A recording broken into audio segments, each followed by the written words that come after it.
Hey everyone, welcome back to your week ahead astrology breakdown with me, Matthew from Still Water Alchemy. So this week is going to be very reflective, very introspective. Remember, we're in peak eclipse season. And so we just moved into Sagittarius season last week, which is more lighthearted, more fun, more flirty, especially compared to the intensity that we had this year in Scorpio season. But if you've been feeling a little bit more heavy or not as exuberant or in the holiday spirit, that's okay, because this is a week where things that have been maybe weighing you down or fears and doubts can be released to then lay the groundwork for the rest of the year to move in the way that you desire.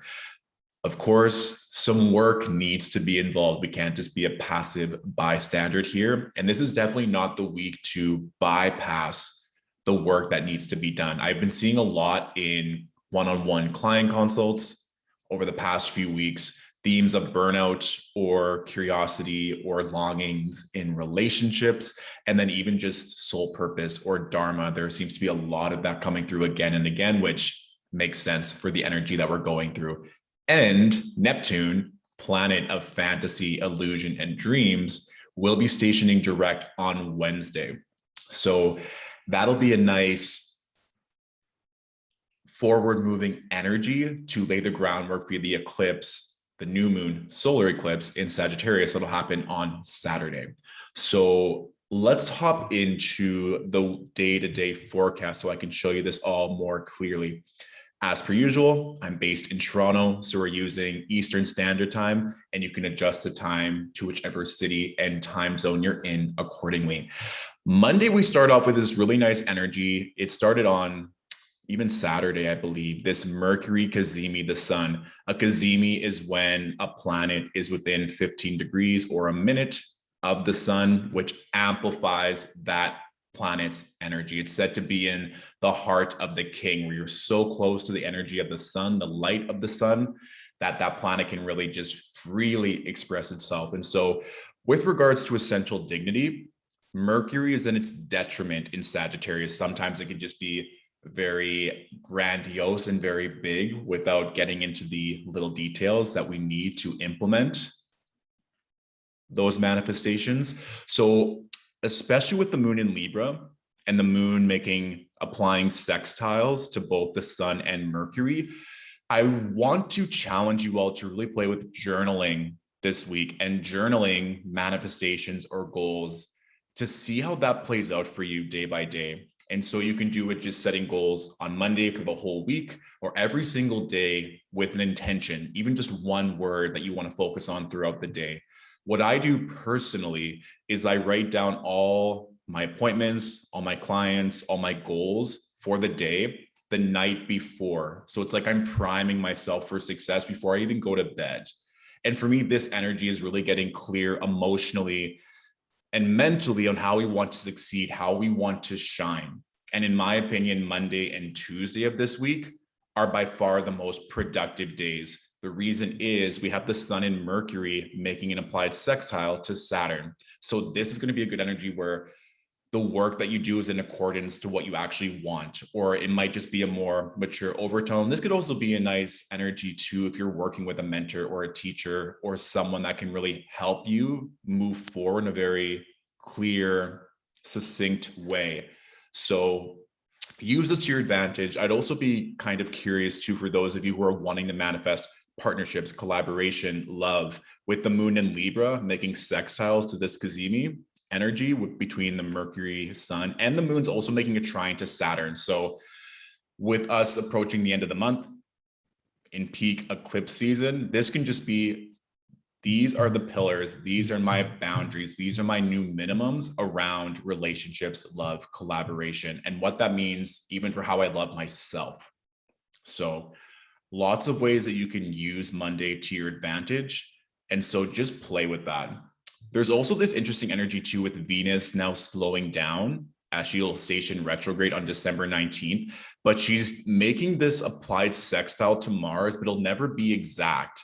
So all week, Venus in Capricorn and Mars in Scorpio are kind of playing this back and forth game. So I think that's also adding to what I said earlier about how so many people are really focusing on relationships or sexy times or really just wanting to be in that energy. So if you're feeling that, that could also just be Venus and Mars playfully communicating, but never ever lining up exactly. So if you feel like you have misconnections or you're messaging a partner, they're not messaging you back, and you're just like, this is so frustrating. All I want is this to come into fruition. That can just be, again, more introspective, more internal work that'll happen this week and with that eclipse. So don't allow it to spiral in your head. It could also be a work collaboration, promotion, anything like that, but it may just feel like you're playing cat and mouse in said relationship. And the more work we can do internally, the easier all of those dynamics will be to handle. Okay. Tuesday is a fun day because we have Venus making a sextile to Neptune. And of course, like we said, Venus making that sextile to Mars. And then the moon is also making a square to Venus. So this is really this peak like sexual tension or flirtatious energy. And Napoleon Hill wrote in Think and Grow Rich that the three biggest forces around manifestation are love, sex, and faith. And so I think that was one of the things that came to me too. For those of you that are in relationships, whether that's casual, more intimate, or married and highly committed, I would play with the energy too. If you could manifest together or be in this beautiful harmonic state to see what's coming through in that relationship or what you're wanting to grow into, that could just be like a really fun way for this to manifest. Don't allow, again, with the journaling, with being more introspective, with prioritizing your mental and spiritual health, I think it'll greatly help with this moon square Venus energy, because for those of us who are not staying grounded, this moon in Libra energy could allow us to really want something more intimate or pleasurable, or like getting our heads around not being in those relationships, or even FOMO to an extent, right? The good news is that that moon is also getting closer and closer to a trine with Jupiter. So for me, Tuesday is probably one of the best days to manifest, to expand, to really work with this energy accordingly. Also, too, the moon square Venus can also result in insecurity around love, relationship, beauty, money. So just be mindful of that. And if you can allow that to be released and not carry that baggage, the rest of the energies throughout this day will really serve you well. When we get to Wednesday, like I said, Neptune stations direct, so that'll be good. It's always interesting when a planet stations direct in terms of what energy is coming through, because when a planet is stationing, whether it's stationing retrograde or stationing direct, it's almost like it doesn't have that much power because it's at a pit stop, or it's not moving per se. It's not going backwards or forwards. So with Neptune in that state right now, this could just be something to watch around your dreams, daydreaming, being delusional, substances, going overboard. And especially with the moon in Scorpio, we all know how Scorpio season went, and that intensity in going inward and having those fears and doubts rise to the surface. Whenever the moon is in Scorpio every month, it can sometimes have that effect as well, especially with this energy for both Wednesday and Thursday. The moon is making that square to Saturn, and she'll be opposing Uranus. So this is kind of that powder keg of an emotional eruption, or allowing our emotions to get the best of us, or certain things that we haven't worked through, like we were talking about on Tuesday, insecurities around money, love, body image, position in life, dharma, kind of what am I doing with my life? And instead of just allowing that to be let go, it's spiraling. So Wednesday is the day, if you can take time, Wednesday and Thursday, in my opinion, if you want to really seek out spiritual or mental resources that can help you, getting any kind of spiritual work done on yourself, or even just slowing down. We're now in that dark moon phase where we're getting ready for the eclipse. And so you may feel exhausted, tired, lethargic, things of this energy.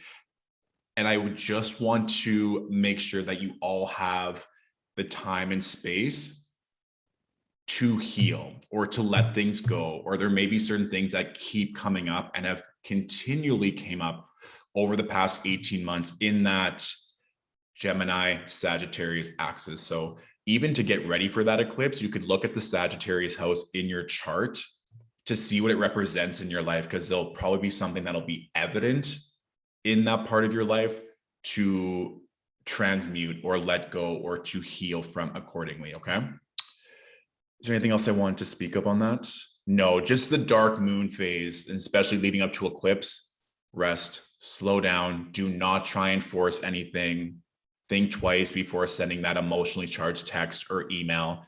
Everyone will be feeling this. So the more that you can slow down, I'll just keep saying it, it will help.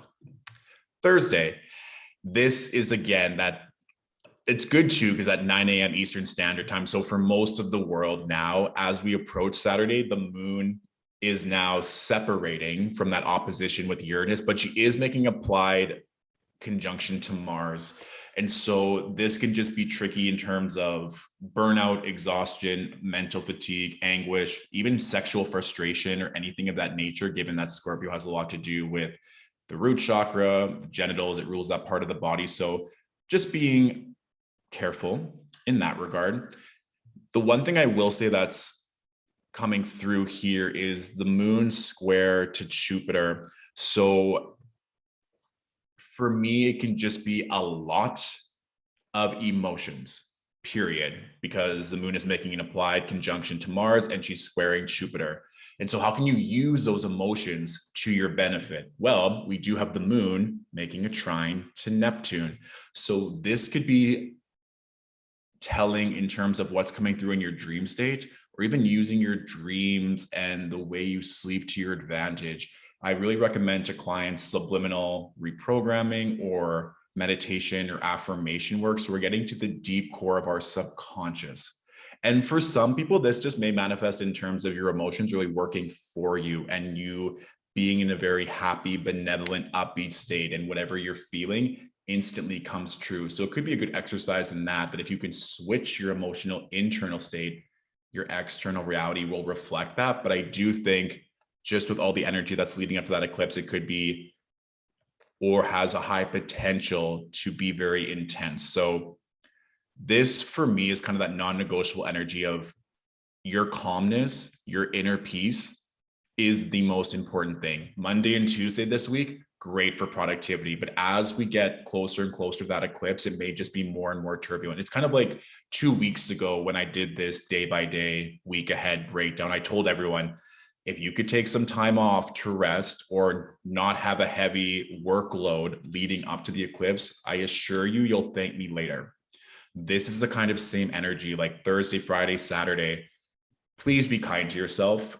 I would not overextend yourself or needing to get a whole bunch done if you can avoid it, because we want to be able to be still, to be calm, to see what's coming to the surface, especially with that Scorpio moon energy. It's really going to allow you to see these energies keep manifesting, these doubts and fears keep projecting and keep being reflected to me in these ways. Instead of being frustrated, instead of me turning to a different vice or addiction, how can I now reshift the narrative, reshift the story so I can heal from this?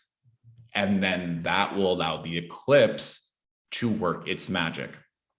So I'd almost implore you to go into the shadows, to go into that darkness with this Scorpio moon energy to see what comes through. And then that could be a really beautiful manifestation of this moon trine Neptune energy of seeing clarity in the spiritual, in the unknown, in the fantasy of it all.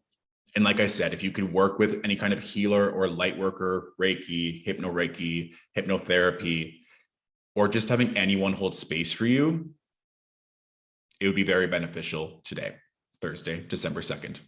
So now when we go to Friday, we have the moon now in Sagittarius, getting very close to the sun and getting ready for the eclipse. We see here that the moon is conjunct the south node, and then of course opposing the north node at 1 degree. So this could just be everything that we've been talking about in this video what is a block or what is something that's preventing you from expanding emotionally? There could be something that comes up with a female energy in your life, whether it's an actual female person or a feminine part of your life in terms of receiving community, intuition. What's something that you're holding on to that is not serving you?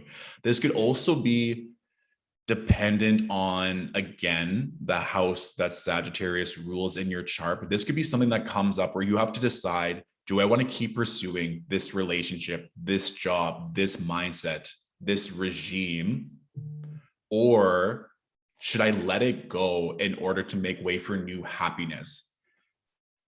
And that's something you may want to think about all week in terms of whatever it is most that you're working towards. And when we get to Friday, Saturday, there may even be a decision or kind of like a crossroads. I can keep doing it the way I've always done it, or I can lose or let go and trust that by not continually staying in this place that is safe or what's expected of me, I can now choose a different path because I'm no longer holding on to what I thought I needed. And so just be very aware of what's coming through with that Moon South Node conjunction on Friday, because that really will be the preview before the eclipse on Saturday. And this, again, when we have this new moon solar eclipse, the moon is blocking the light of the sun.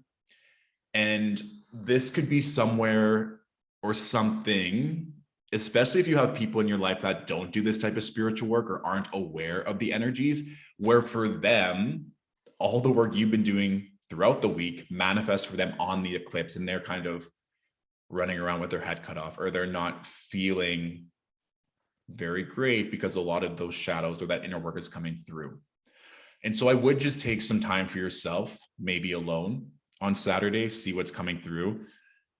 I will have a workshop for this new moon solar eclipse to really dive into it with a meditation that can help. But it is a time where you will be seeing a culmination of things or a lesson that has now run its course, because with this eclipse that we have in Sagittarius, it's now ending an 18-month cycle, and the north and south nodes will move into Taurus and Scorpio mid-January. So for all you Sagittarius dominant individuals, I know you've been going through it. And this will kind of be that climax or the event where it'll hopefully, especially if you've been paying attention to all of these eclipses in the past year and a half, something will come through. It always does, almost down to the hour, down to the date of these major lunations, of the major eclipses. So just be open to that, especially if you have placements at around 12 degrees Sagittarius or around 12 degrees in any of the mutable signs being Sagittarius, Gemini, Pisces, or Virgo. That energy will create that tension or very notable streams of consciousness will come through where you'll have to deal with it. It may also feel like, again, when you are deciding not to hold on to a past narrative, a past occupation, past finances, that it's actually going to serve you so much better in the long run, or certain things that you've been fighting for that you just feel like you keep hitting a dead end. Doesn't mean that you're giving up. It means I'm not going to keep holding on to something that's no longer serving me. And I may come back and I may take a detour and address this at a later time. But right now, intuitively, I'm called to go here or to pursue this career or to start this relationship. So endings in some way, shape, or form will likely take place during that eclipse. And then lastly, when we get to Sunday, the moon is now in Capricorn with regards to essential dignity. The moon is said to be in a detriment in Capricorn. It can be very militant or very precise or wanting to work more than rest and play. Again, if you feel productive, if you want to go out there and make some moves, by all means, with the overhaul of emotions and everything that we've been going through all week, I would rather you take some time for yourself and see where you want to clean up or do some work internally to set yourself up for the rest of the holiday season, is how I would personally use that moon and Capricorn energy. This would also be a great time to clear out any finances, debt, accounting, get everything sorted, maybe from Black Friday, or if you are American, Thanksgiving, or anything to prepare yourself for what's to come over the next few weeks. That's how I would generally play with that. And that is our week. Is there anything else I wanted to? Yeah, I literally wrote in my notes for the 5th, take it easy, just rest. And with this eclipse season, like I said, rounding out the past 18 months, it may feel very intense. It may feel like a lot is coming all at once, or that quantum leap, or that portal-like energy. So please, please, please move at your own pace. Do not look at other people and their relationships and their success and what they're doing and judge yourself around that. That could be very likely to happen that Tuesday, Wednesday, Thursday. I would rather implore you to take it slow, to go day by day and address what's coming up. And if certain themes have kept persisting day after day, week after week, month after month, this will be a great time to say, I'm not going to keep fighting this. I'm not going to keep having the same battle and have it knock me down. It's over. This cycle is now ending, and affirming that and knowing that by letting that go, that you're making space and room for something so much better, no matter what other people in your family, society, or even your own ego are saying to hold you back. Okay. Excellent. So let me know in the comments if you have any general questions on anything that I just spoke about, what you're looking forward to now that these eclipses are going to be finishing in the Gemini-Sagittarius axis, or just any success stories that have happened during the first week of Sagittarius season. I always like to sprinkle in everything so we can have that encouraging, benevolent energy in this sphere, in this community, okay? And please feel free to like, share, and subscribe. Allow other people to know about this knowledge, especially with kind of that crescendo or that climax of energy with the eclipse, okay? That's all for now. Have a beautiful week ahead, and I'll talk to you after the eclipse, and we'll see how that goes for everyone, okay? Bye.